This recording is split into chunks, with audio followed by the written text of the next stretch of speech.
কি হলো অ্যাঞ্জেল? খুব তো পানিতে নামার জন্য লাফাচ্ছিলে, এখনই ভয় পেয়ে গেলে? নূর জোরপূর্বক সাহস দেখানোর চেষ্টা করে বলল। না না, ভয় কোথায় পেলাম? আমার তো অনেক সাহস। আচ্ছা তাই, ঠিক আছে তাহলে পানিতে ফেলে দেই কেমন? বলে নূরকে পানিতে ফেলে দিতে নিলেই নূর হকচকি আদিত্যের গলা আরো শক্ত করে জাপটে ধরে গুটিসুটি হয়ে বলল। না না হিরো, ফেলো না আমায়, পানিতে কুমির থাকে, খেয়ে ফেলবে তো আমায়। শরীর কাঁপিয়ে হাসলো আদিত্য। সুইমিং পুলের পানিতে নাকি কুমির, তার দুষ্টু পরিটা না জানি কত কি ইমোজির করে। আদিত্য নূরকে নিয়ে ধীরে ধীরে বুক সমান পানিতে নামলো। নূরও তখন পানির শীতলতা পেয়ে শিরশিরানি পূর্ণ হাসলো। উৎসুক মনে কোলের থেকেই হাত দিয়ে পুলের পানিতে হাত নাড়াতে লাগলো। মজা পাচ্ছে সে। আদিত্য এবার নূরকে আস্তে করে পানিতে দাঁড় করিয়ে দিল, তবে পুরোপুরি ছাড়লো না। দুই হাতে কোমর ধরে রাখলো তার। আর নূর খেলতে লাগলো পানিতে। পানি হাত দিয়ে ওপর দিকে ছিটিয়ে দিচ্ছে আর প্রফুল্ল চিত্তে হাসছে। আদিত্য শুধু দেখছে তার এঞ্জেলের খুশিময় মুখটা, যা তাকে হাজার জনম নূরকে ভালোবাসার ইন্ধন দেয়। নূর এবার পানি হাতে নিয়ে আদিত্যের দিকে ছিটিয়ে দিয়ে খিলখিল করে হেসে উঠল। বিপরীতে আদিত্য দুষ্টুমিতে মেতে উঠল নূরের সাথে। দুজন পানি ছিটিয়ে খেলতে লাগলো একজন আর একজনের সাথে। আর হাসির রিনিঝিনি সুর উঠল নূরের কণ্ঠে। একসময় নূর আদিত্যর থেকে একটু সরে গিয়ে পানির মাঝে দুই হাত দুই দিকে ছড়িয়ে খেলতে লাগলো। খেলতে খেলতে খানিক পর পেছনে ঘাড় ঘুরিয়ে আদিত্যকে ডাকতে নিলে দেখলো আদিত্য নূর। নূর খেলা বন্ধ করে এদিক ওদিক চোখ বুলিয়ে ডাকলো, হিরো হিরো। কিন্তু আদিত্যকে দেখা গেল না। আর না তার সারা শব্দ শোনা গেল। নূর কিছুটা ঘাবড়ে গেল। সে পানির মাঝে এদিক ওদিক হেঁটে ডাকতে লাগলো আদিত্যকে, কিন্তু কোথাও পাচ্ছে না সে। এবার নূর ভীষণ ঘাবড়ে গেল। ভয়ে হানা দিল অবুঝে নূরের মনে। সে ভীতিগ্রস্ত কণ্ঠে ডাকলো, হিরো, এই হিরো কোথায় তুমি? আসো না, নূর ভয় পাচ্ছে তো। তাও আদিত্য খোঁজ নেই।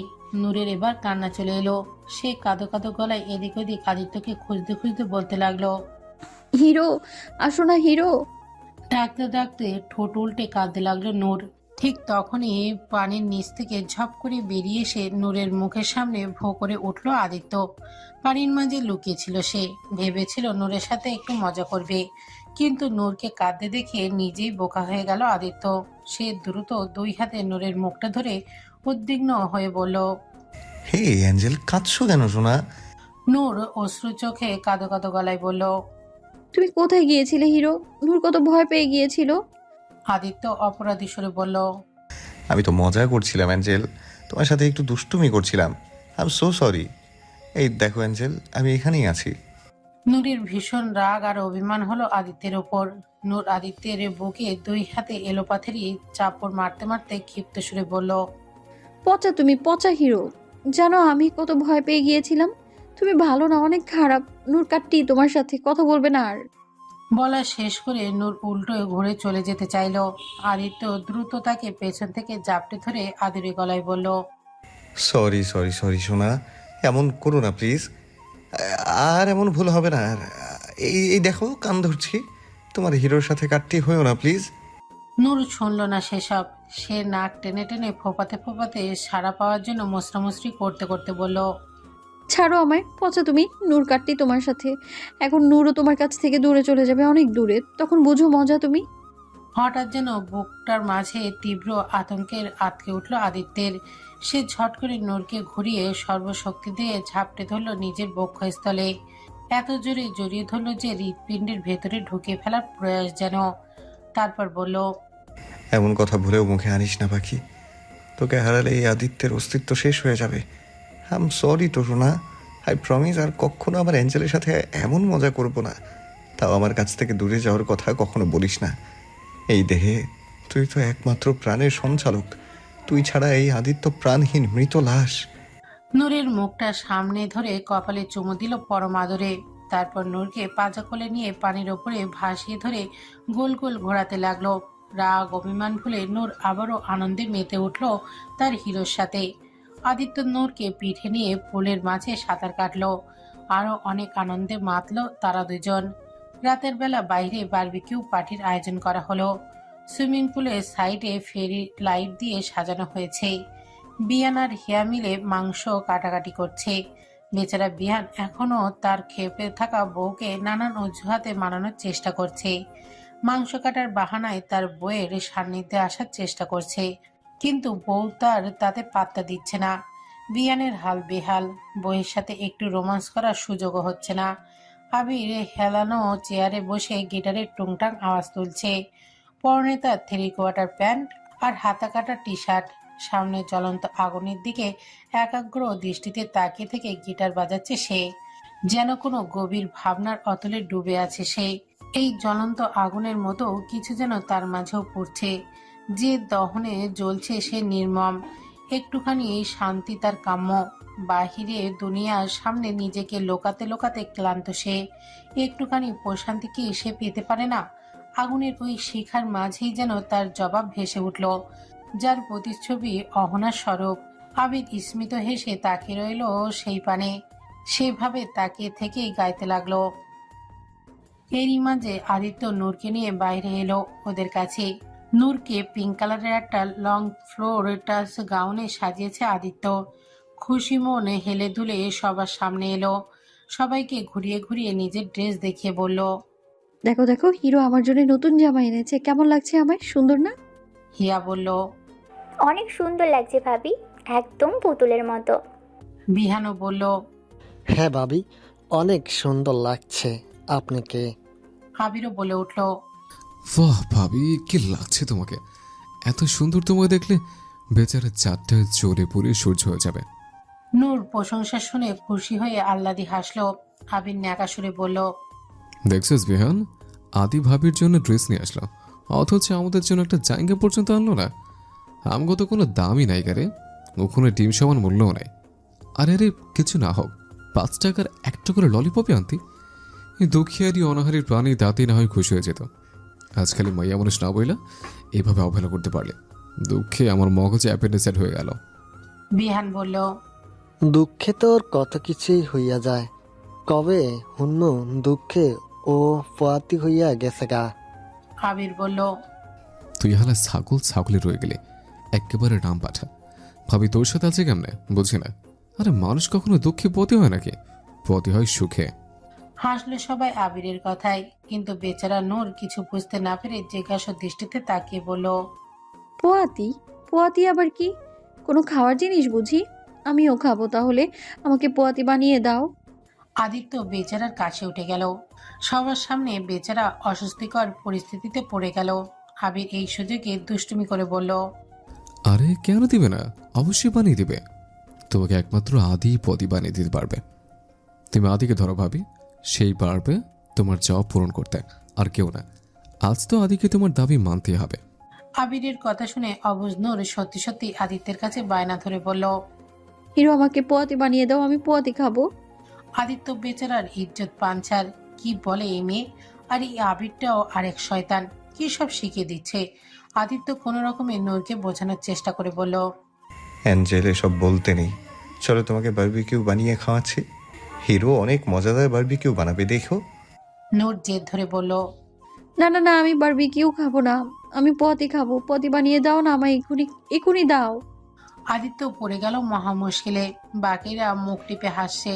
আবির বলল, হ্যাঁ রে আদি, ভাবি এত করে যখন বলছে তখন পতি বানিয়ে দে না। এত কিপটামি করিস না, হ্যাঁ? একটাই তো বউ তোর। আমি হলে তো প্রথম দিনই পতি বানিয়ে দিতাম, তাই না রে বিহান? আবির বিহানের দিকে তাকিয়ে চোখ টিপ মেরে তার দুষ্টুমিতে সায় দিতে বলল। বিহানও তাই তালে তাল মিলিয়ে বলল, হ, হাসাই তো কইতাছি আমি। এমন করস খেলা, আমি তো আমার বউরে পোয়াতি বানানোর কাজ শুরু কইরা দিচ্ছি, আর তুই কিপটামি করস। বিহানের কথায় হিয়া চোখ গরম করে তাকালো তার দিকে। আদিত্য দাঁতে দাঁত চেপে ওদের উদ্দেশ্যে বলল, আমি কিপটামি করি তাই না? দাঁড়া, আমি আমার উদারতা দেখাচ্ছি তোদের। আয়, অনেক বেশি বার বেড়ে গেছে তোদের। বলেই আদিত্য শার্টের হাতা গোটাতে গোটাতে তেড়ে যেতে লাগলো ওদের দিকে। তা দেখে আবির আর বিহান নিজেদের বাঁচাতে দৌড়ালো। আদিত্য তাদের পিছিয়ে ছুটতে ছুটতে বলল, কিরে দাঁড়া, আমার উদারতা নিবি না? আবির এলোমেলো দৌড়াতে দৌড়াতে বলল, আরে ভাই, তুই তো সিরিয়াস হয়ে গেলি, আমি তো মজা করছিলাম। তোর মতো ওদের ব্যক্তিত্ব দাদার আমলেও কেউ দেখেনি। আরে এই কিউট ছেলেটাকে মারতে তোর একটু বাঁধবে না? আমি না থাকলে তোর বাচ্চা কাচ্চা চাচাহীন থাকবে। তাদের কাছ থেকে এত বড় জিনিস তুই কেড়ে নিতে পারবি? যখন বাচ্চা কাছে বলবে, বাবা আমার চাচা কই, তুমি আমার প্রাণপ্রিয় চাচার খুনি, তোমার জন্য চাচার হতে হচ্ছে আমাদের। আমরা এই অপরাধে বাপকে চাচা বলে রাখবো, তখন কেমন লাগবে তোর বল? বাপ হয়েও চাচাটা শুনতে চাস তুই, তাই বলছি কিছু করিস না আমাকে। নিজের সন্তানের কাছে চাচা হওয়া থেকে নিজেকে রক্ষা কর। আদিত্যের উপর আবির এই মহান কথার কোনো প্রভাব পড়ল না।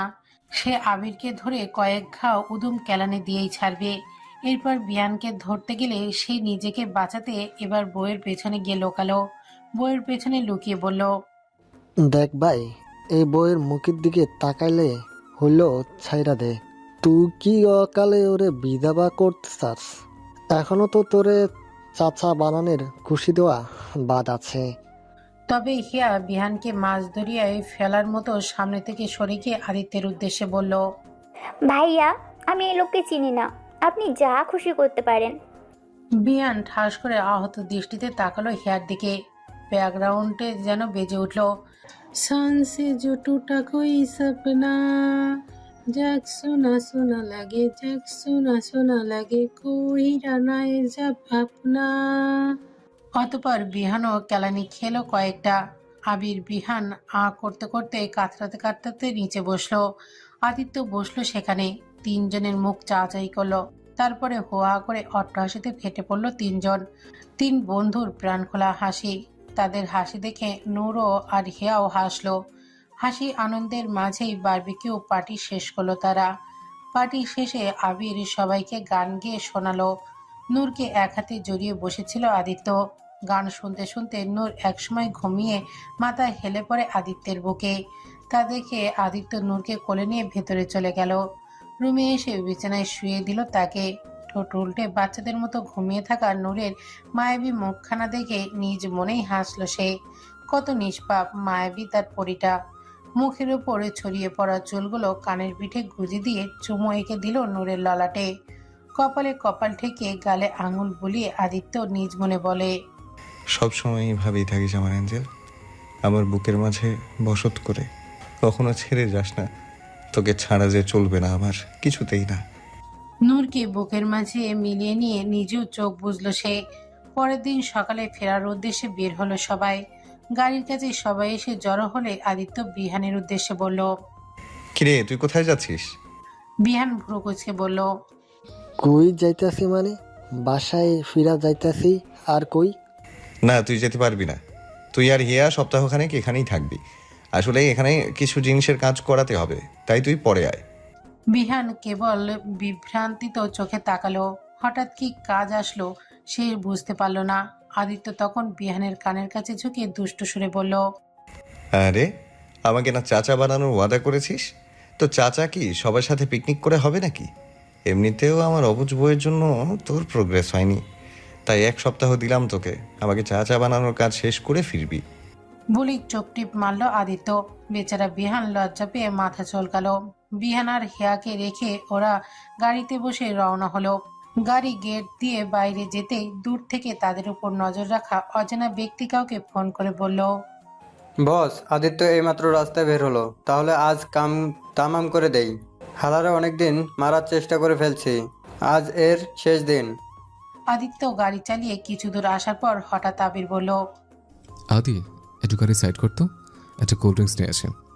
আবিরের কথা মতো আদিত্য গাড়ি সাইড করলো। আবির নেমে গিয়ে রাস্তার পাশের দোকানে গেল কোল্ড ড্রিঙ্কস কিনতে। নূর তখন রাস্তার পাশে একটা ফুল গাছে ফুল দেখে আদিত্যকে বলল ফুল এনে দিতে। আদিত্য সে আবদার রাখতেই গাড়ির দরজা খুলে ফুল ছিঁড়ে নিয়ে এলো। ফুল নিয়ে এসে সিটে বসে ফুলটা নূরের কানে গুঁজে দিয়ে বলল, আমার পরি। আহ্লাদি হাসলো নূর। আদিত্য মাথা ঝুঁকে অধর ছোয়ালো কপালে। ঠিক তখনই বিশাল একটা ট্রাক এসে সজোরে মেলে দিল ওদের গাড়িতে। গাড়ি ধাক্কা খেয়ে ছিটকে উড়ে গিয়ে সজোরে রাস্তার নিচে খালে পড়ে গেল। গড়াতে গড়াতে গাড়ি তলদেশে। মুহূর্তের ব্যবধানে গাড়িটি নিচে পড়ে বিকটের শব্দে ব্লাস্ট হয়ে গেল। স্নেহা আজ ভীষণ খুশি। আজ তার নতুন জীবনের প্রথম দিন। রোগীর সেবা করার মতো মহৎ কাজে নিয়োজিত হতে পেরে এই খুশি তার। ঢাকার বড় একটা হসপিটালে নার্সের চাকরি হয়েছে তার। আজই জয়েন করবে। তাই সকাল সকালে উঠে রেডি হয়ে গেছে স্নেহা। রুমের বাইরে আসলেই বাবাকে দেখতে পেল সে। সবাই বসে পত্রিকা পড়ছিলেন তিনি। মেয়েকে দেখে তিনি মুচকি হেসে বললেন, কিরে মা, রেডি হয়ে গেছিস? তৈরি তো নতুন উদ্যোগের জন্য? স্নেহা সগর্বে হেসে বলল, হ্যাঁ বাবা, একদম ready steady go type ready. আমার তো এক্সাইটমেন্টে ঘুমিয়ে আসেনি সারা রাত।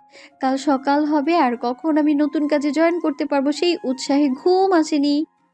আচ্ছা, এখন নাস্তা করে নে, তারপর আমি তোকে পৌঁছে দিয়ে আসবো। আচ্ছা বাবা। স্নেহার ছোট ভাই তখন ছুটে এসে বলল, আপু, আমিও যাব তোমার সাথে। আমি ডাক্তার হয়েছি না? স্নেহা হেসে দিয়ে বলল, ডক্টর ডক্টর খেললেই ডক্টর হয়ে যাওয়া যায় নাকি? আরে তুমি জানোই না আমি কত বড় ডাক্তার। কাল শ্যামের পা ভেঙে গিয়েছিল, এই অমিত ডাক্তার অপারেশন করে তার পা আবার লাগিয়ে দিয়েছে। এখন সে আবার চলতে পারছে। আচ্ছা, কাল অপারেশন করলে আর আজই চলতে পারছে? বাহ। তো এই সৌভাগ্যবান রোগী শ্যামটা কে শুনি? কেন, আমার রোবট শ্যাম। ওর পা কাল খুলে গিয়েছিল, আমি অপারেশন করে পা লাগিয়ে দিয়েছি। স্নেহা হাসলো অমিতের বাচ্চামো কথায়। স্নেহার মা জাকিয়া তখন ডাকলো সবাইকে নাস্তা টেবিলে। সবাই খেতে বসলো। জাকিয়া স্নেহার জন্য আজ টাটকি মাছ ভর্তা করেছে। স্নেহার খুব পছন্দ। মেয়ের প্লেটে গরম গরম ভাত বেড়ে তার পছন্দের মাছ ভর্তাটুকু প্লেটে দিল। স্নেহা তা দেখে খুশি হয়ে বলল, ওয়াও মা, মাছ ভর্তা, থ্যাংক ইউ মা। জাকিয়া মমতাময় হেসে স্নেহের মাথায় হাত বুলিয়ে দিল। তা দেখে অমিত বলে উঠল, আম্মু, তোমার মেয়ে মহারানীর সেবা শেষ হলে এই গরিব অসহায়দের উপর একটু দয়া দীক্ষা করো। আল্লাহর ওয়াস্তে একটু খাবার আমাদের পাতেও দাও। তোমার তো মেয়ে ছাড়া কাউকেই চোখে পড়ে না, এত কেন অবিচার আমাদের সাথে? স্নেহা হেসে দিয়ে অমিতের মাথায় আলতো চাপড় মেরে বলল, কিরে, এত হিংসে কেন তোর? মা আমাকে না হয় একটু বেশি ভালোবাসে, তাই বলে হিংসে করবি? একটু কি যে বলো আপু, আমার তো মাঝে মাঝে মনে হয় আমরা বোধহয় এই বাড়িতে আশ্রিতা, আর তুমি হলে মহারানী, আমাদের থাকতে দিচ্ছ। এটাই আমাদের 14 গোষ্ঠীর সৌভাগ্য টাইপ অবস্থা। জাকিয়া হালকা ধমকে সুরে বলল, এই, আমি খাবার সময় এত কথা বলতে নেই বলেছি না? চুপচাপ খাবার খেয়ে নে, তোর স্কুলের সময় হয়ে গেছে। মেয়েটা আজ নতুন কাজে যাচ্ছে, ওকে বিরক্ত করিস না তো, খেতে দে ওকে। অমিত বলল, নাও ঠেলা, এখন কথাও বলতে পারবো না বান্দা, মানবতা আজ কোথায়? স্নেহা হাসলো। সে জানে তার মা তাকে আসলে একটু বেশি ভালোবাসে, সব সময় চোখে চোখে রাখে। একা একা কোথাও যেতে নিলে তার চিন্তা শেষ থাকে না। আজও কত চিন্তা করছে সে। নতুন জায়গায় তার মেয়ে যাবে, এই নিয়ে চিন্তায় ভাঁজ পড়ে আছে তার কপালে। খাওয়া দাওয়া শেষে স্নেহার বাবার সাথে হসপিটালের উদ্দেশ্যে বেরোতে নিলে জাকিয়া চিন্তার আধার ঘেরা মুখে স্নেহার বাবার উদ্দেশ্যে বলল, সাবধানে নিয়ে যেও ওকে, আর দিয়েই চলে আসবে না। ভেতরে গিয়ে ওর কাজকর্ম শুরু না করা পর্যন্ত তুমি থাকবে। স্নেহা মুচকি হেসে দুই হাতে মাকে জড়িয়ে ধরে বলল, আরে আমার লক্ষ্মী মা, এত চিন্তা করো না, কিছু হবে না আমার। তুমি শুধু দোয়া করে দাও তোমার মেয়েকে, তাহলেই হবে। স্নেহা যাই বলুক, তাতে মায়ের চিন্তাগ্রস্ত চেহারায় যেন প্রভাব পড়ে না। তবুও জোরপূর্বক হেসে মেয়েকে বিদায় দিলেন তিনি। স্নেহা হাসপাতালে এসে কাজে জয়েন করেছে মিনিট 30 হলো। এরই মাঝে সে তার সহকর্মীদের সাথেও পরিচয় হয়ে নিয়েছে। তারা তাকে হসপিটালটা ঘুরিয়ে ঘুরিয়ে দেখাচ্ছে। আজ প্রথম দিন বলে তার তেমন কাজ নেই, শুধু হসপিটালের নিয়মকানুন আর রোগীদের ওয়ার্ড কেবিনগুলো ভালোভাবে বুঝে নিচ্ছে, যাতে কাজে সুবিধা হয় তার। তাই সবগুলো ওয়ার্ড কেবিন ঘুরে ঘুরে দেখছে সে, আর রোগীদের সাথেও কথাবার্তা বলছে সে। কার কি অসুখ তা জানার চেষ্টা করছে। এইভাবে ঘুরে দেখতে দেখতে হঠাৎ একটা কেবিনের সামনে এসে থেমে যায় সে। কেবিনটা দেখে কেমন যেন অন্য সব কেবিনের চেয়ে ভিন্ন মনে হচ্ছে। এই হসপিটালে যতগুলো কেবিন দেখেছে সেগুলোর থেকে কেমন ভিন্ন এটা। স্নেহার একটু কৌতূহল জাগলো ভেতরে কি আছে তা দেখার জন্য, কোনো রোগী আছে কিনা তা জানতে। স্নেহা আস্তে করে দরজার হাতল ধরে ধীরে ধীরে দরজা ঠেলে ভেতরে দেখার চেষ্টা করলো। ভেতরে নজর যেতেই কিছুটা চমকে উঠল সে। কেবিনের ভেতরে ফ্লোরে একটা লোককে মাথা নুয়ে বসে থাকতে দেখতে পেল সে।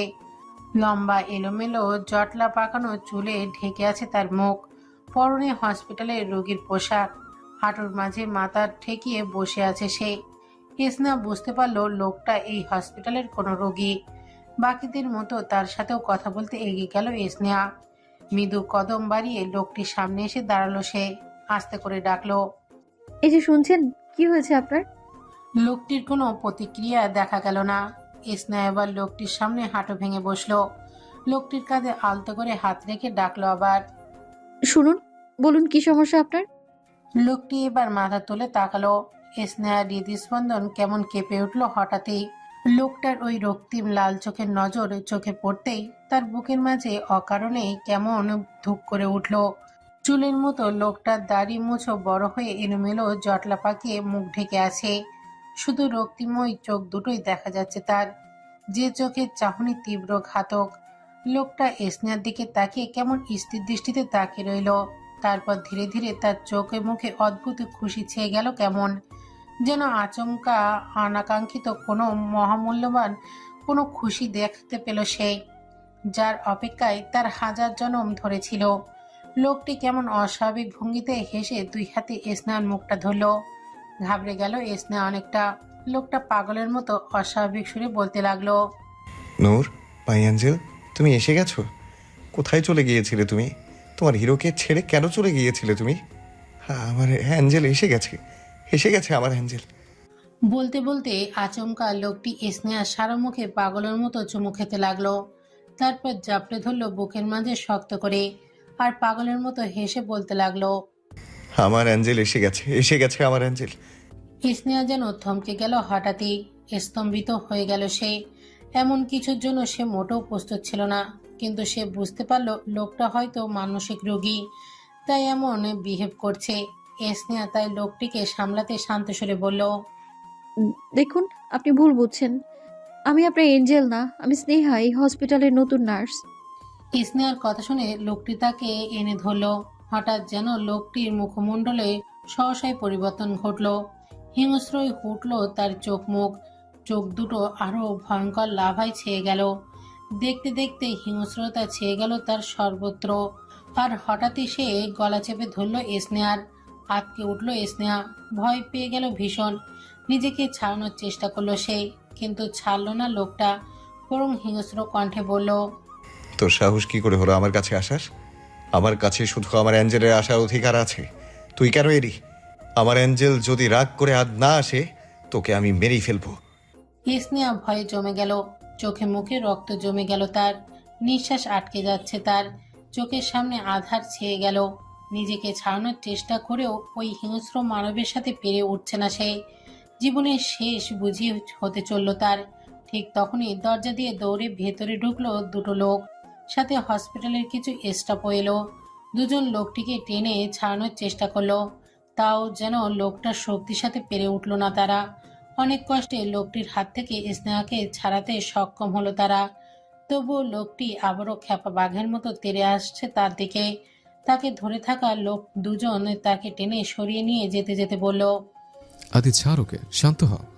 লোকটির হিংস্রতা যেন কোনো মতেই কমছে না। স্নেহা ভয়ে কুকড়ে গেছে কেমন। তার সহকর্মী নাসেরা এসে ধরল তাকে।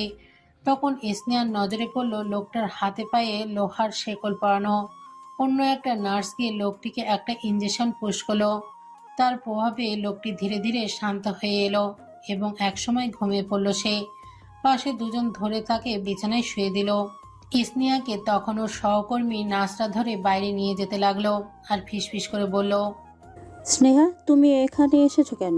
তুমি জানো না এই রোগী কত ভয়ঙ্কর মানসিক রোগী? দেখছো না শেকলে বেঁধে রাখা হয়েছে? কত মানুষকে আক্রমণ করে মেরে ফেলার চেষ্টা করেছে এই লোক। শুধু ডক্টর আর ওনার দুই বন্ধু ছাড়া কেউ যাওয়ার সাহস পায় না তার কাছে। খবরদার আর কখনো এসো না এই কেবিনে। বলতে বলতে নিয়ে গেল স্নেহাকে। স্নেহা যেতে যেতে তাকিয়ে দেখলো বেডে শুয়ে থাকা ওই ভয়ঙ্কর লোকটাকে। বুকের মাঝে তার কেমন অদ্ভুত অনুভব হচ্ছে। এই লোকটার জন্য তার কেমন যেন লাগছে। এটা সহানুভূতি নাকি অন্য কিছু, তা এই মুহূর্তে বোধগম্য হলো না তার। আবির আর বিহান বসে আছে জ্ঞানহীন আদিত্যের পাশে। প্রিয় বন্ধুর এমন করুণ পরিস্থিতি দেখতে হবে তা কখনোই ভাবেনি তারা। বুকটা ফেটে যায় তাদের আদিত্যের এই অবস্থা দেখে। জীবন হঠাৎ এভাবে মোড় ঘোরাবে তা কখনো ভাবেনি তারা। 2 বছর পূর্বে সেই অ্যাক্সিডেন্টে সবকিছু তছনছ হয়ে যায়। সেদিন অনেক খোঁজাখুঁজির পর আদিত্যকে মর্মত অবস্থায় পাওয়া যায়। আদিত্যের পাশের দরজাটা খোলা থাকায় গাড়ি গড়িয়ে যাওয়ার সময় আদিত্য দরজা দিয়ে নিচে পড়ে যায়। তাই ওকে পাওয়া গেলেও নূরকে আর পাওয়া যায় না। সবাই বুঝে যায় কার বাস্ট হওয়ার সাথে সাথে নূরও না ফেরার দেশে চলে গেছে। টানা 3 দিন পর জ্ঞান ফিরে আদিত্যের, কিন্তু জ্ঞান ফিরলে কি হবে? যখন সে জানতে পারে তার নূর আর নেই, তার এঞ্জেল আর নেই, তখন কি আর আদিত্য ঠিক থাকে? এমনিতেই মাথায় আঘাত পেয়ে অসুস্থ ছিল, তার উপর নিজের প্রাণ ভোমরাকে কাছে না পেয়ে উন্মাদ হয়ে যায় আদিত্য। ধীরে ধীরে ভয়ঙ্কর মানসিক রোগীতে পরিণত হয় সে। এতটাই ভয়ঙ্কর যে সব ভাঙচুর করে সবাইকে মেরে ফেলতে যায়, আর সবচেয়ে বেশি নিজেকে মেরে ফেলার অজস্রবার চেষ্টা করেছে সে। একবার তো কাচের টুকরো নিয়ে নিজেকে ক্ষতবিক্ষত করে দিয়েছিল। সকল প্রকার চিকিৎসাও তাকে সারিয়ে তুলতে পারেনি, বরং দিনকে দিন আরও অবনতি হয় তার। এমন পরিস্থিতি হয়ে যায় যে ওকে এভাবে সেকলে বেঁধে রাখতে হয়। একটু আগেই আবির আর বিহান ডক্টরের সাথে কথা বলছিল আদিত্যের ব্যাপারে। ডক্টর জানিয়েছে আদিত্যের শারীরিক অবস্থা খুব খারাপ হচ্ছে দিন দিন, হাড় দুর্বল হয়ে যাচ্ছে তার। এভাবে চলতে থাকলে তাকে বেশি দিন বাঁচানো যাবে না। এই কথা শুনে আরো ভেঙে পড়ে ওরা। ওর বন্ধুটার সাথে এমনটা কি না হলেই চলতো না? আবির বিহান দুজনেই চোখে পানি। আদিত্যের এই অবস্থা আর সইতে পারছে না তারা। আবিরের নজর গেল মেঝেতে, যেখানে আদিত্য মেঝেতে হাতের শেকল দিয়ে খোদাই করে করে নূরের মুখের স্কেচ বানিয়েছে। শুধু মেঝেতে না, কেবিনের প্রত্যেকটা জায়গায় এমন স্কেচ আর নূরের নামে ভরে আছে। সেদিকে তাকিয়ে থেকে টুপ করে 2 ফোঁটা পানি গড়িয়ে পড়ল আবিরের চোখ থেকে। ঢোক গিলে বেদনাত্মক কণ্ঠে বলল, এমন কেন হয় রে বিহান? যারা এত ভালোবাসে তারা কেন এমন কষ্ট পায়? কষ্ট তো আমার মতো খারাপ মানুষদের পাওয়া উচিত, তাহলে আমার বন্ধুটা কেন পাচ্ছে? কেন বল না রে বিহান। বিহান আঙুলের সাহায্যে চোখের পানি মুছে বলল, কেন হয় তা তো জানি না, তবে কষ্ট কতটা হয় তা তো দেখতে পাচ্ছিস। আবির ঝট করে নজর তুলে তাকালো বিহানের দিকে, যেন সে বিহানের ইঙ্গিত বুঝতে পারল। আবির হঠাৎ উঠে বাইরে বেরিয়ে গেল। বাইরে এসে অতি দ্রুত পকেট থেকে ফোন বের করে তড়িঘড়ি করে কাউকে ফোন দিল। ওপাশ থেকে ফোন রিসিভ হতেই অস্থির কণ্ঠে আবির বলল, আন্নি, আমি তোকে হারাতে চাই না আন্নি। তুই তোর বাবা ঠিক করে বিয়েটা করিস না। ভালোবাসা হারালে অনেক কষ্ট হয় আন্নি, আমি কষ্ট পেতে চাই না। আহানার চোখে পানি, তবে প্রাপ্তির অশ্রু। সেই অশ্রু সজল চোখে হেসে বলল, এত দেরি করলেন কেন এটা বলতে? অনেক অপেক্ষা করিয়েছেন আমাকে। যাক, অবশেষে বলেছেন তো। আচ্ছা, আদি ভাইয়ার কি অবস্থা এখন? ভালো না আন্নি, একদম ভালো না। আমার বন্ধুটা বোধহয় বাঁচবে না। এভাবে কি কেউ বাঁচতে পারে? ভেঙে পড়েন না, আল্লাহর উপর ভরসা রাখুন। তিনি নিশ্চয়ই কোনো না কোনো উপায় দেখিয়ে দেবেন। দেখালেই ভালো, নাহলে শুধু চেয়েছে আজকে শেষ নিঃশ্বাস ত্যাগ করে দেখা ছাড়া আর কোনো উপায় থাকবে না। হসপিটালের ডিউটি শেষ করে বাইরে আসতেই স্নেহার সামনে সারপ্রাইজলি হাজির হলো পাবেল। প্রশস্ত অমায়িক হাসি তার মুখে। স্নেহার সামনে প্রকট হয়েই তার হাসিটা আরো বিস্তর করে বলল, হে টুনটুনি। স্নেহা একটু হকচকানো হাসি টেনে বলল, আরে তুমি কখন এলে? এই তো মিনিট 5 হবে। তো ভেতরে আসোনি কেন? তোর জন্য অপেক্ষা করছিলাম সারপ্রাইজ দিব বলে। টুনটুনির নতুন জীবনের দিন আমি আসবো না তা কি হয়? তা কেমন গেল তোর প্রথম দিন? পাবেলের প্রশ্নে হঠাৎ ওই পাগল লোকটার কথা মনে পড়ে গেল স্নেহার। হঠাৎই কেমন অন্যমনস্ক হয়ে গেল সে। তা দেখে পাবেল বলল, কিরে, কি ভাবছিস টুনটুনি? স্নেহা মাথা নেড়ে বলল, না কিছু না, সব ভালোই ছিল। আচ্ছা চল বাড়ি যাওয়া যাক। পাবেল স্নেহার হাত ধরে সামনে এগোলো। কিছুটা দূরেই পাবেলের বাইক দাঁড় করানো, সেদিকে নিয়ে যাচ্ছে সে। পাবেল স্নেহার ছোটকালের বন্ধু, শুধু বন্ধু না, 2 পরিবার তাদের বিয়ের কথাও সেই অনেক আগেই পাকা করে রেখেছে। এখন শুধু শুভ দিনের অপেক্ষায় তাদের। পাবেল স্নেহার হাত ধরে নিয়ে এসে তার বাইকের পেছনে বসালো। স্নেহার হাতে হেলমেট ধরিয়ে দিয়ে সে নিজেও উঠে বসলো সামনে। নিজে হেলমেটটা লাগিয়ে স্টার্ট দিয়ে জিজ্ঞেস করলো, বাড়ি যাওয়ার আগে কোথাও যাবি নাকি? তোর প্রথম দিনের ট্রিট নিতে পারিস চাইলে। আজকে ফ্রি অফার আছে, মিস করলে কিন্তু পাবি না। স্নেহা স্মিত সৌজন্যমূলক হেসে বলল, না থাক, আজ আর কোথাও যাব না, চলো বাসায় যাই। ভেবে বলছিস তো? গরম গরম শিক কাবাব কিন্তু মিস করলি।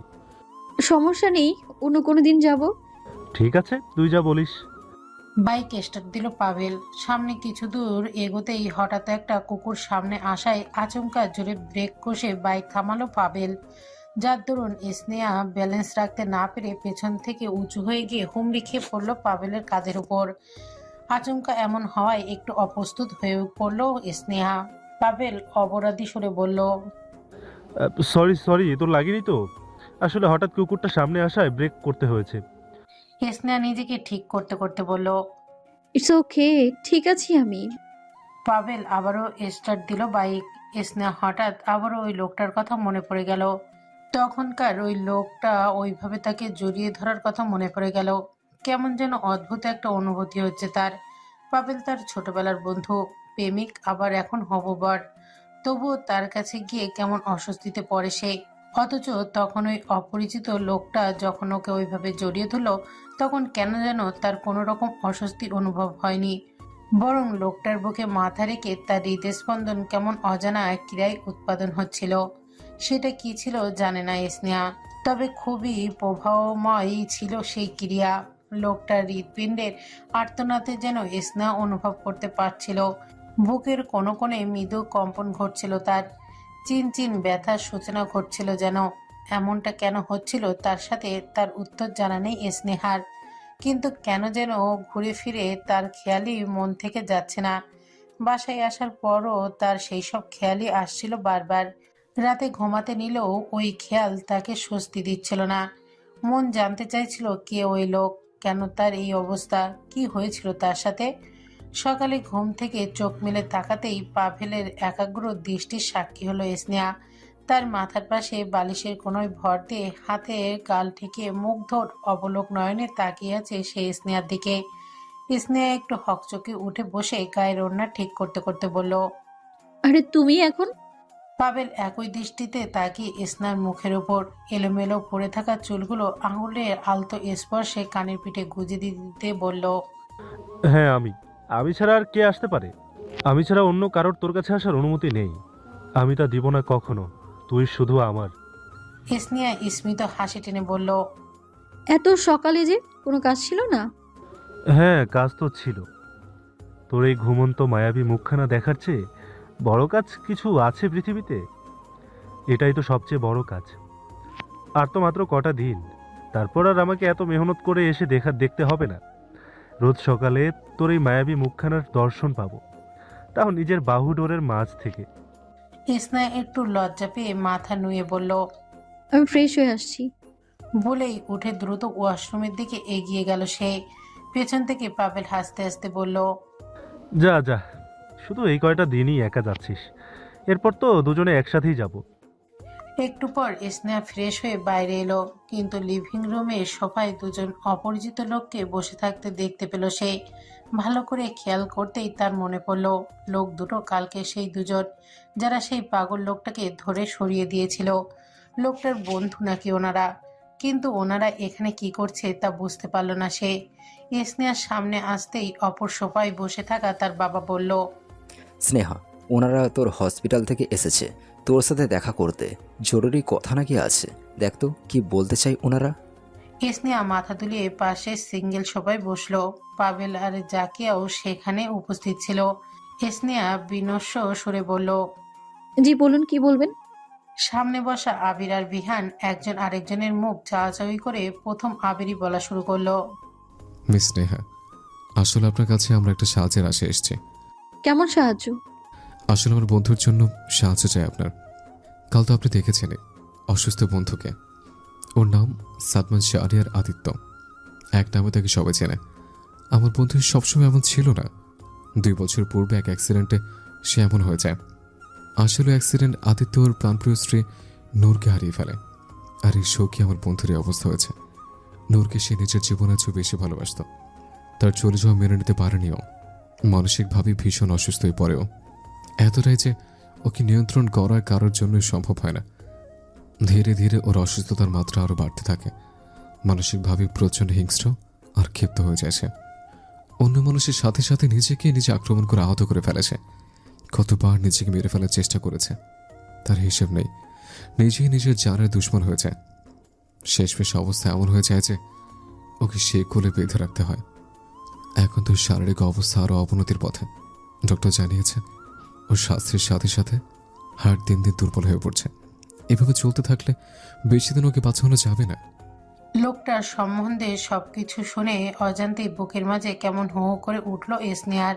সে বলল, কিন্তু এতে আমি কিভাবে সাহায্য করতে পারবো আপনাদের? আসলে আমরা আদিত্যর সর্বোচ্চ ট্রিটমেন্ট করানোর চেষ্টা করেছি। দেশের বাইরে নিয়ে গিয়ে বেস্ট সাইকোলজিস্ট দেখিয়েছে, কোনো কিছুতেই কোনো সফল পাইনি। কিন্তু কাল এতদিন পর একটা অদ্ভুত জিনিস দেখেছি আমরা, যা দেখে আমাদের মনে ছোট্ট ক্ষীণ একটু আশা জেগেছে। আদির উপর নজর রাখার জন্য ওর কেবিনে সিসি ক্যামেরা লাগানো হয়েছে। কাল যখন ওইভাবে আপনার উপর আক্রমণ করে, তারপর আমরা ফুটেজ দেখছিলাম যে আদি কী করছিল। সেটা দেখতে গিয়ে আমরা খেয়াল করি আদি এই প্রথম কোনো মেয়েকে নূর মনে করেছে। নূর মনে করে খুশি হচ্ছিল তখন। আপনি ওর ভুল না ভাঙালে হয়তো ও বুঝতে পারতো না, আর না আপনাকে অ্যাটাক করতো।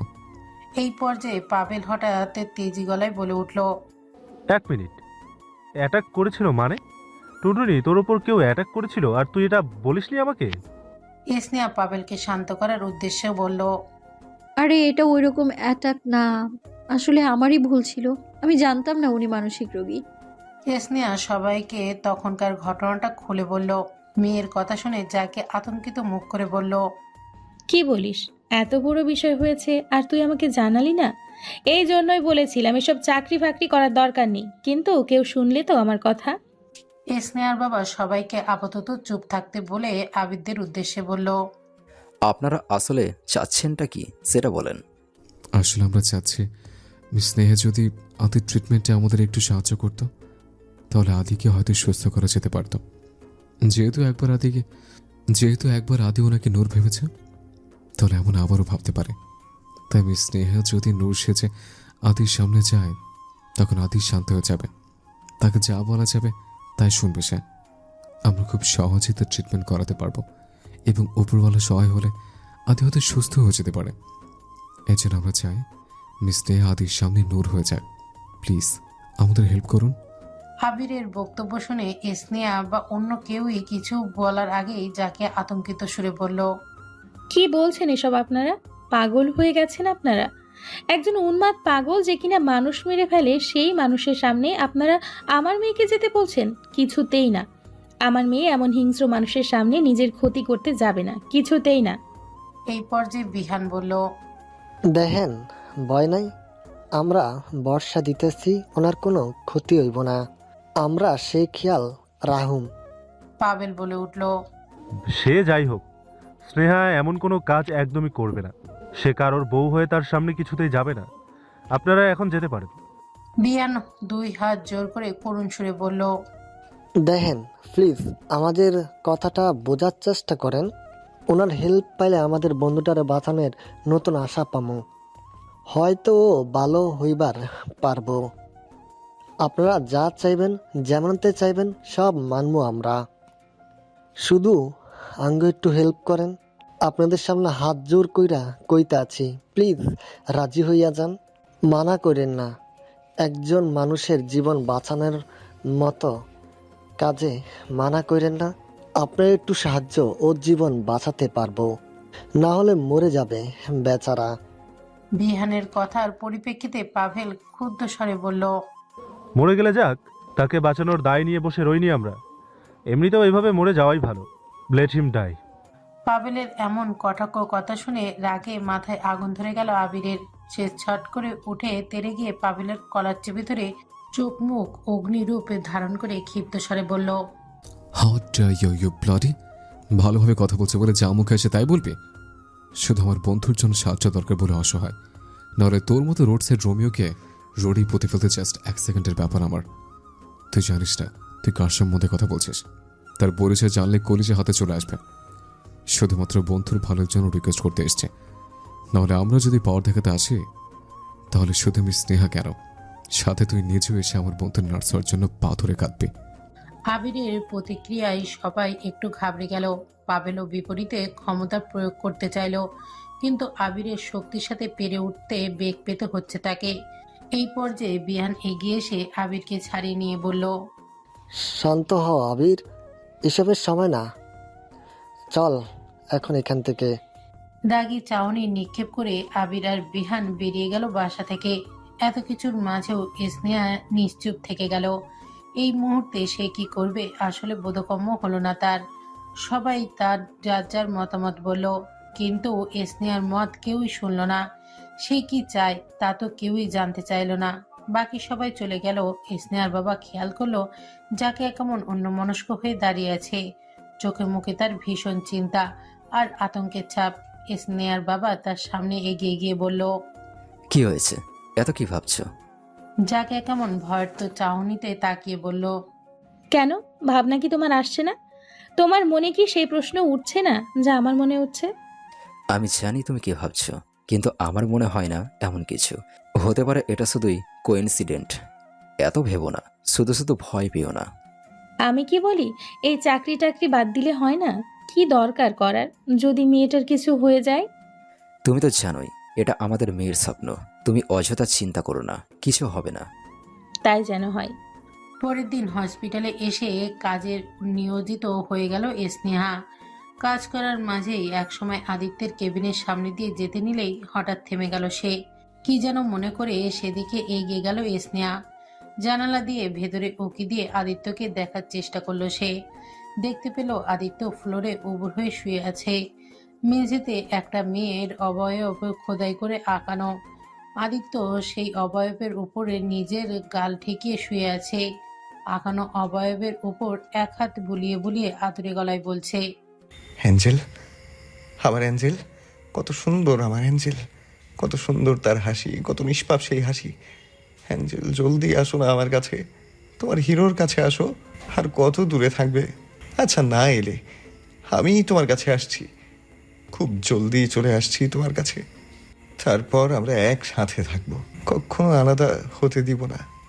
আদিত্যের এই নিদারুণ পরিণতি দেখে অজান্তে স্নেহার চোখ ঝাপসা হয়ে এলো। অন্তর্দেশের কোনো কোণে চিনচিনে ব্যথা অনুভবও হলো যেন। একটা মানুষ এতটা কাউকে কিভাবে ভালোবাসতে পারে? এমন করে ভালোবাসা কি সম্ভব? কত সৌভাগ্যবান সেই নারী যাকে উনি এতটা ভালোবাসেন। স্নেহা সরে এলো ওখান থেকে। নিজের কাজের প্রয়োজনে ডক্টরের কেবিনে যেতে নিলেই কেবিনে আবির আর বিহান বসে থাকতে দেখলো সে। দরজার বাইরে থেকেই সে শুনতে পারলো ডাক্তারের বলা কথাগুলো। তিনি বলছেন, মিস্টার আদিত্যর রিপোর্ট ভালো না, কন্ডিশন আরও খারাপ হচ্ছে। ওনার বডি যেন ধীরে ধীরে নিষ্ক্রিয় হয়ে পড়ছে। এভাবে চলতে থাকলেই মনে হয় না বেশি দিন সারভাইভ করতে পারবেন উনি। ডক্টরের কথা শুনে যেন আর বসে থাকতে পারল না আবির। উঠে বেরিয়ে এলো কেবিন থেকে। তাকে আসতে দেখে স্নেহা দ্রুত আড়াল হয়ে গেল। আবির বাইরে এসে হাত মুঠো করে মুখের উপর ধরল। বিহানও দ্রুত এলো আবিরের পিছে। আবিরের কাছে আসতে আবির তাকে জাপটে ধরে কেঁদে উঠল। করুণ সুরে বলল, আমরা কিচ্ছু করতে পারলাম না বিহান, কিছুই না। ও কি হারিয়ে ফেলবো এখন আমরা? স্নেহা হঠাৎ ওদের সামনে এগিয়ে গেল। তারপর বলল, আমি রাজি, আপনাদের সাহায্য করতে রাজি আমি। ফ্লোরে আঁকানো নূরের মুখবয়ের সাথে লেপ্টে মিশে আছে আদিত্য। মনের জগতে অনুভব করছে শুধুই নূরকে। বিলীন হওয়া যাত্রায় সে। তার এই যাত্রার মাঝে হঠাৎ খুট করে দরজা খুলে ধীর পায়ে প্রবেশ করলো কারো কদম। নুপুরে রুনুঝুনু বাদ্য ছাড়ল তার কদমের সাথে। আদিত্য তখনও তার নূরের মাঝেই বিলুপ্ত। তার হুঁশ নেই আর কিছুতে। তবে আদিত্য প্রতিক্রিয়া দেখায় যখন সামনে থেকে কেউ ডাকে হিরো। অচেতন প্রায় পড়ে থাকা আদিত্যর শরীর যেন প্রতিক্রিয়াশীল হয়। দুর্বল শরীরে মাথাটা ধীরে ধীরে তুলে সামনে তাকায় সে। তাকাতেই তার চোখে মুখে এক অসামান্য খুশির প্রভাব দেখা যায়। যেন হাজার লক্ষ জনম ধরে যার অপেক্ষায় তৃষ্ণার্ত ছিল মন, তাকেই যেন আজ সম্মুখে দেখতে পেল সে। চোখে মুখে সেই খুশির খেয়াল ধীরে ধীরে ছেয়ে গেল। হাতে ভর দিয়ে পরিমরি করে দ্রুত উঠতে নিল আদিত্য। দুর্বল শরীরে তাড়াহুড়ো করে উঠতে নিয়ে পড়ে গেল সে। তাতেও সময় ব্যয় না করে অতি দ্রুত ধরপড়িয়ে আবারও উঠল সে। হাত পায়ে শেকলের ভার বয়ে নিয়ে খুঁড়িয়ে খুঁড়িয়ে সামনের দিকে দৌড়ালো, মুখে নিয়ে অসামান্য খুশির হাসি। কিন্তু শেকলের দৈর্ঘ্য কম থাকায় কাঙ্ক্ষিত ব্যক্তি পর্যন্ত পৌঁছাতে পারল না। আদিত্য হাত পা টেনে যেন শিকলে ছিঁড়ে ফেলবে এবার। কিন্তু তার সংঘর্ষের সমাপ্তি ঘটিয়ে সামনের মানবটি নিজেই এগিয়ে এলো আদিত্যের কাছে। মিষ্টি করে হেসে বলল, হিরো, দেখো এসে গেছে তোমার এঞ্জেল। আদিত্যের অশ্রুসজল রক্তিম চোখ আর ঠোঁটে হাসি সাজিয়ে দুই হাতের মাঝে জাপটে ধরল মানবীর মুখখানা। পাগলের মতো হাত বুলিয়ে তাকে দেখতে দেখতে কান্না আর খুশি মিশ্রিত গলায় বলল, অ্যাঞ্জেল, আমার অ্যাঞ্জেল, তুমি এসে গেছো অ্যাঞ্জেল, এসে গেছো তোমার হিরোর কাছে। বলতে বলতে তাকে বুকের মাঝে জাপটে ধরে বলতে লাগলো, এত দেরি করলে কেন অ্যাঞ্জেল? তোমার হিরোকে কত অপেক্ষা করালে। স্নেহার হৃৎপিণ্ডে আবারও সেই অজানা সমীকরণের সৃষ্টি হলো, যা সেই প্রথমও হয়েছিল। চোখের কোণ অজান্তেই ভারী হয়ে গেল। এটা কি সহানুভূতি নাকি অন্য কিছু? তার মধ্যে বৈষম্য করতে অক্ষম এই মুহূর্তে সে। শুধু মনে হচ্ছে এই মানুষটার কষ্ট তাকে খুব করে ব্যথিত করছে। তাই তো তাকে এই অবস্থায় থেকে ভালো করতে স্নেহা আজ নূরের স্থান নিয়েছে। কেন যেন হঠাৎ সে বাকি সবার কথা ভুলে নিজের মন যা বলছিল সেটাই করেছে। কোনো কিছু না ভেবে সে রাজি হয়ে গিয়েছে হেল্প করতে, যা করতে তার মন খুব করে বাধ্য করছে। হঠাৎ সেই নূর সেজে এসেছে আজ আদিত্যের সামনে। আবির আর বিহান তাকে সব শিখিয়ে দিয়েছে। নূরের আচার আচরণ, কথাবার্তা, পোশাক পরিধান, এসব বিষয়ে যতটা সম্ভব বুঝিয়ে দিয়েছে। নূরের মতো করে পোশাক পরে এসেছে সে আজ, এবং তার মতো করেই কথা বলছে। প্রথমে ভয় পাচ্ছিল যদি তাকে নূর না ভাবে, তবে এখন ভয়টা কম লাগছে। লোকটা তাকে আজও নূর ভেবেছে। হয়তো ওনার বন্ধুদের উপায় সত্যি কাজে দিবে। স্নেহার চোখে পানি মুছে নিজেকে নূরের রূপে ফিরিয়ে এনে মাথা উঠিয়ে মুখে হাসি ঝুলিয়ে বলল, হ্যাঁ হিরো, আমি এসে গেছি, এই দেখো, আর যাবো না কোথাও। আদিত্য পাগলের মতো বলল, আমি যেতেও দিব না কোথাও। এই যে শেকলের সাথে তোমাকে আমার সাথে বেঁধে রাখবো, কোথাও যেতে পারবে না। দরজা দিয়ে আবির আর বিহান প্রবেশ করলো। তাদের দেখে আদিত্য বিস্তর হাসি মুখে বলল, বিহান, আবির, তোরা দেখেছিস আমার নূর, আমার অ্যাঞ্জেল এসেছে। হায় হায়, দেখ, তোরা দেখ দেখ, আমি না বলেছিলাম আমার অ্যাঞ্জেল আসবে। দেখলি তো এখন, আমার অ্যাঞ্জেল তার হিরোর কাছে ঠিকই চলে এসেছে। আবির বিহান জোরপূর্বক হাসি মুখ করে বলল, হ্যাঁ হ্যাঁ আদি, তুই ঠিকই বলেছিলি, ভাবি সত্যি এসেছে। এখন তো তোকে সুস্থ হতে হবে, তাই না? নাহলে কিন্তু ভাবি তোর মতো এমন মরধরা মানুষের কাছে থাকতে চাইবে না, আবার চলে যাবে। আদিত্য স্নেহার হাত বুকের সাথে এঁটে ধরে বলল, না না না, একদম যাবে না আমার অ্যাঞ্জেল। আদিত্য ভালো তো, একদম অসুস্থ না।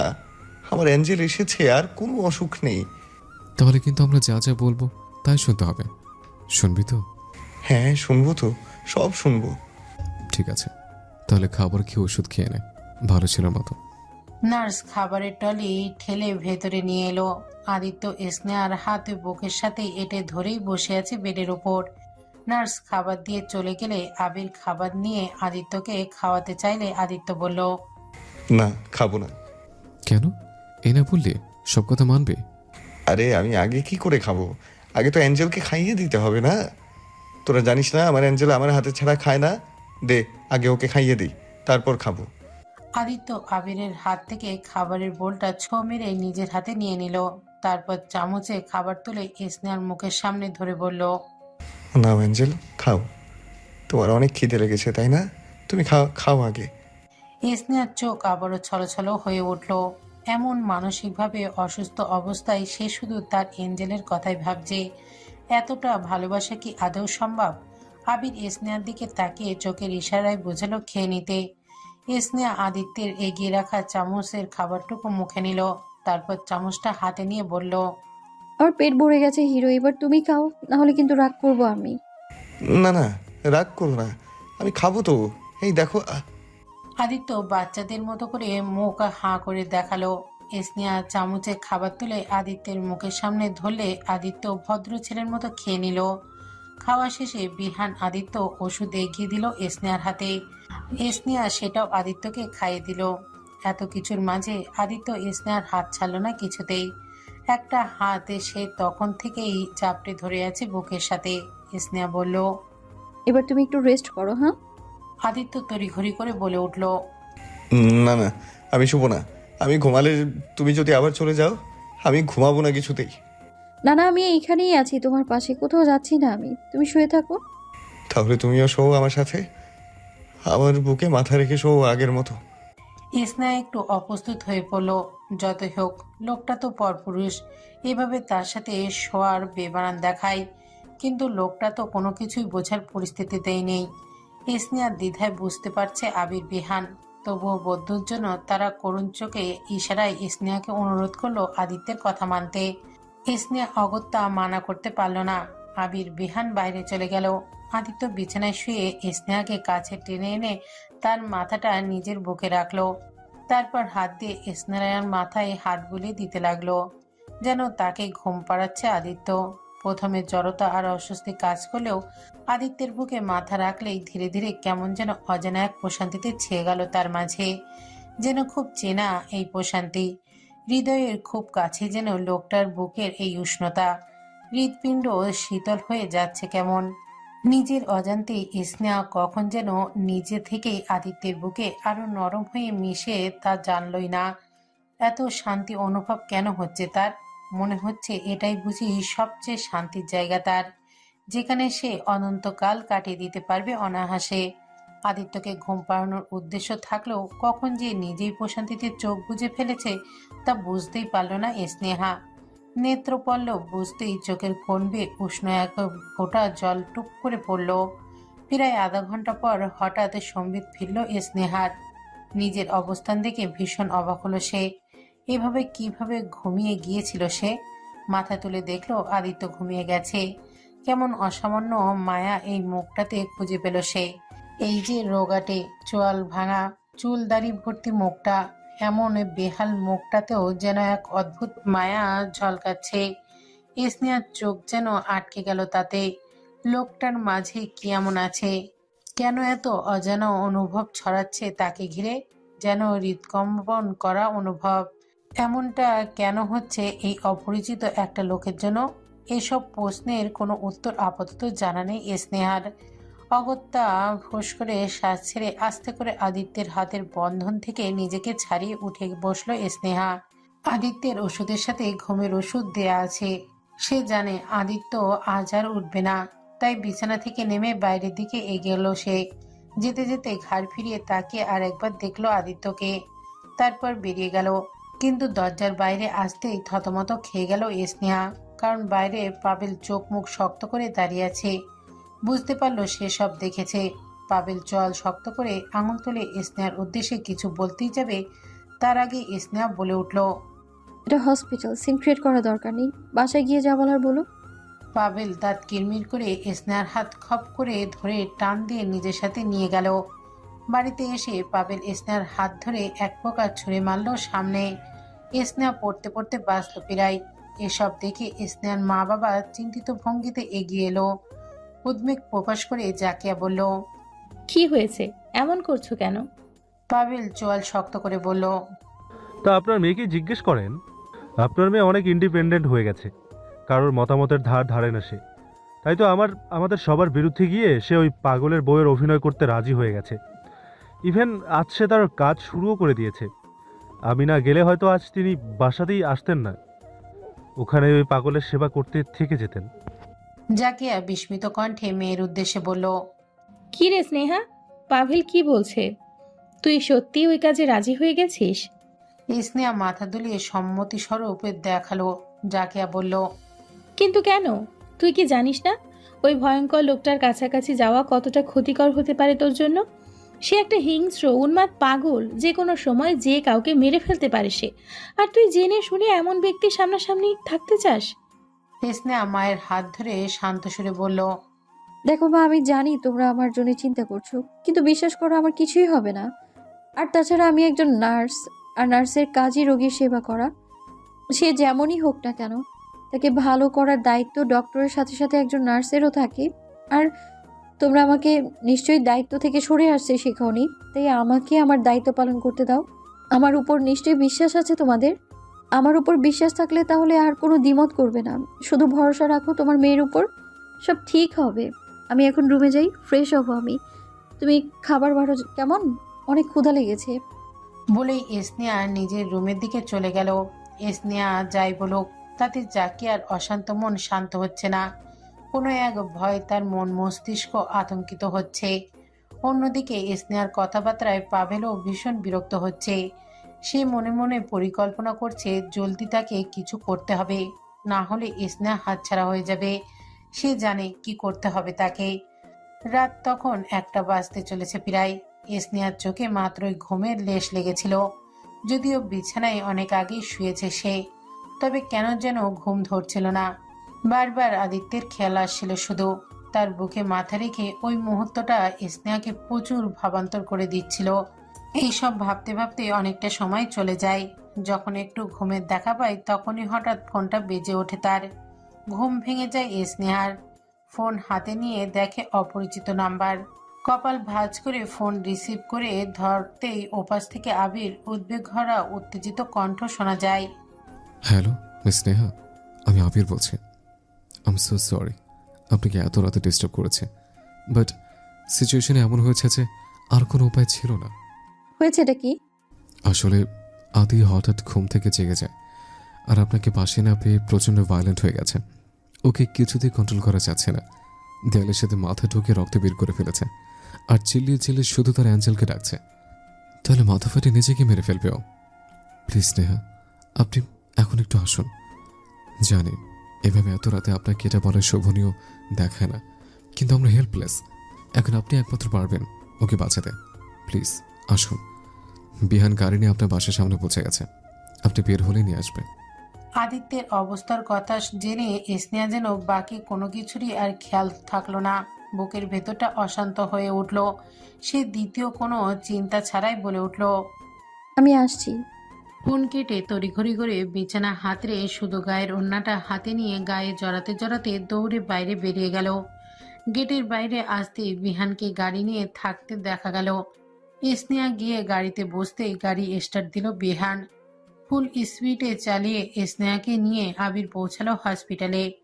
গাড়ি থামতেই স্নেহা দ্রুত নেমে পাগলের মতো দৌড়ে ছুটল ভেতরে। আদিত্যর কেবিনে পৌঁছতেই দেখলো আবির সহ আদিত্যকে 4-5 জন লোক ধরে রেখেও আয়ত্ত করতে পারছে না তাকে। খ্যাপা বাঘের মতো গর্জে যাচ্ছে সে। মাথা কপাল রক্তে ভিজে গেছে। তার এই অবস্থা দেখে যেন স্নেহার বুকের মাঝে মুচড়ে উঠল অজান্তেই। তার ব্যথায় যেন সেও ব্যথিত হচ্ছে। স্নেহা দ্রুত এগিয়ে গেল তার সামনে। স্নেহাকে দেখা মাত্রই আদিত্যের হাইপারনেস কমে এলো সহসাই। হিংস্র মুখটায় পরিবর্তন ঘটল তখনই। স্নেহা চোখের ইশারায় সবাইকে বলল আদিত্যকে ছেড়ে দিতে। সবাই ছেড়ে দিতেই আদিত্য তড়িৎ গতিতে 2 হাতে স্নেহার মুখটা ধরে খুশিময় হেসে করুণ স্বরে বলল, এসে গেছো অ্যাঞ্জেল? তুমি কোথায় চলে যাও বারবার? জানো না তোমাকে ছাড়া আমার ভালো লাগে না? তুমি না বলেছিলে আমার পাশেই থাকবে, তাহলে চলে গেলে কেন? সরি হিরো, ভুল হয়ে গেছে, আর যাব না। কিন্তু তুমি এ কি করছো?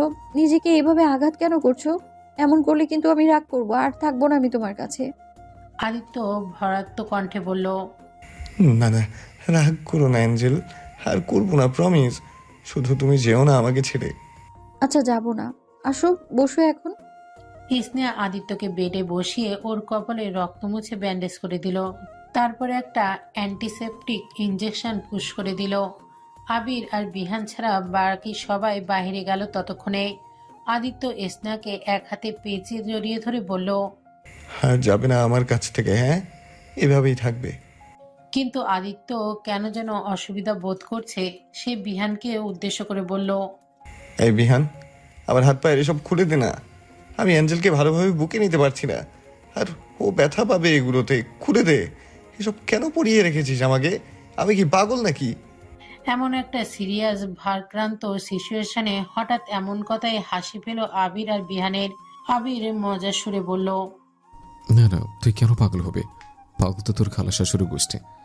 আর এগুলো লেটেস্ট ফ্যাশন আদি, স্পেশালি তোর জন্য জাস্টিন বিবারের কাছ থেকে ধার আনছে।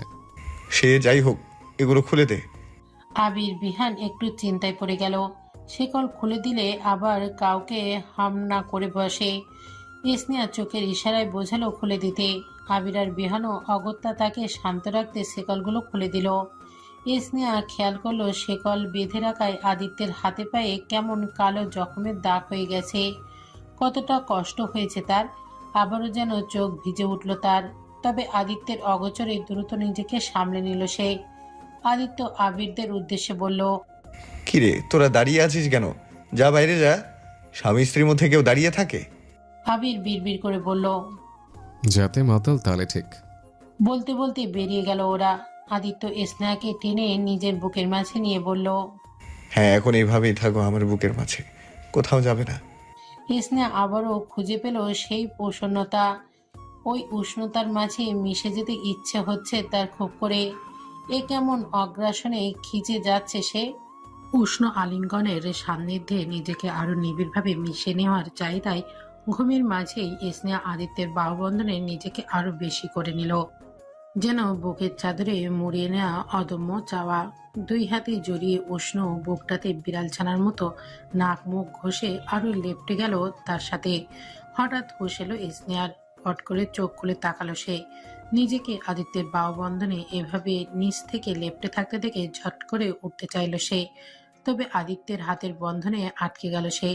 সাবধানে হাতের বন্ধন থেকে নিজেকে ছাড়িয়ে উঠে বসলো স্নেহা। কেমন অদ্ভুত লজ্জা কাজ করতে লাগলো তার মাঝে। কিভাবে সে লোকটার সাথে এমনভাবে আলিঙ্গন করে শুয়েছিল ভাবতেই ভীষণ লজ্জা লাগছে তার। ঘড়িতে চোখ বুলিয়ে দেখলো সকাল 6টা বেজে গেছে। আদিত্য এখনো ঘুমে। তখন ঘুমের ইঞ্জেকশনও দেওয়া হয়েছিল তাকে। এখন আর সময়ের আগে জাগবে না সে। স্নেহা ভাবলো এই সুযোগে বাসায় গিয়ে ঘুরে আসতে হবে। বাসায় নিশ্চয়ই ওকে না পেয়ে চিন্তা করবে। যদিও আসার পর সে মেসেজ পাঠিয়ে দিয়েছে যে এমার্জেন্সি পড়ায় ওকে হসপিটাল আসতে হয়েছে। তবুও একটাবার বাসায় না গেলে ওর মা অযথাই চিন্তা করবে। তাই আদিত্যকে রেখে সে আপাতত বাড়ির উদ্দেশ্যে রওনা হলো। বাসায় পৌঁছতে পৌঁছতে প্রায় 7টা বেজে গেল। বাসায় এসে খানিকটা অবাক হলো স্নেহা। সে ভেবেছিল এইভাবে মাঝরাতে যাওয়ার জন্য নিশ্চয়ই বকা খেতে হবে মায়ের কাছে। কিন্তু এখন তো সব উল্টো দেখছে সে। আর কিছুটা অন্যরকমও। পুরো বাড়িতে কেমন যেন তোড়জোড় চলছে। সবাই কেমন নানান কাজে ব্যস্ত। মা রান্নার কাজে লেগে আছে। স্নেহা মায়ের কাছে গিয়ে জিজ্ঞেস করলো,